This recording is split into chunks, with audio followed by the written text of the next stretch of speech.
Da 6 mesi i lavoratori della cooperativa Ecotopia, che gestisce i servizi di segreteria nel Consorzio Universitario di Nuoro, sono senza stipendio a causa dei ritardi nel versamento dei finanziamenti regionali. Nonostante questo, stanno assicurando con la loro opera l'assistenza agli studenti e ai docenti.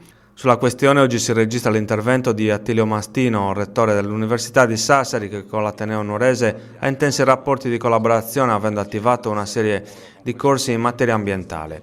Il rettore chiede alla Regione un intervento tempestivo per risolvere la situazione causata dalla persistenza del blocco dei trasferimenti regionali e del patto di stabilità.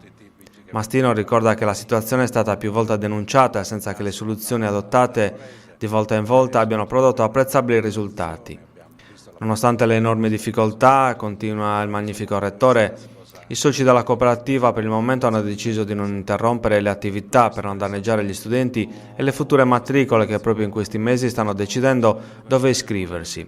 Tra le attività che il Consorzio Universitario Nuorese conduce insieme all'Università di Sassari si segnalano il corso di laurea triennale in Scienze Forestali e Ambientali, il corso di laurea magistrale in Sistemi Forestali e Ambientali e il Master di primo livello in Diritto ed Economia per la Cultura e l'Arte. La Regione deve trasferire somme consistenti ai consorzi universitari di Nuoro e di Oristano, così come al nostro Ateneo, conclude Mastino.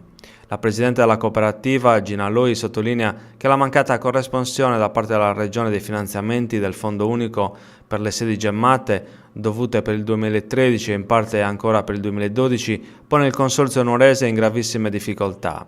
Attendiamo a breve risposte dalla Regione, conclude Loi.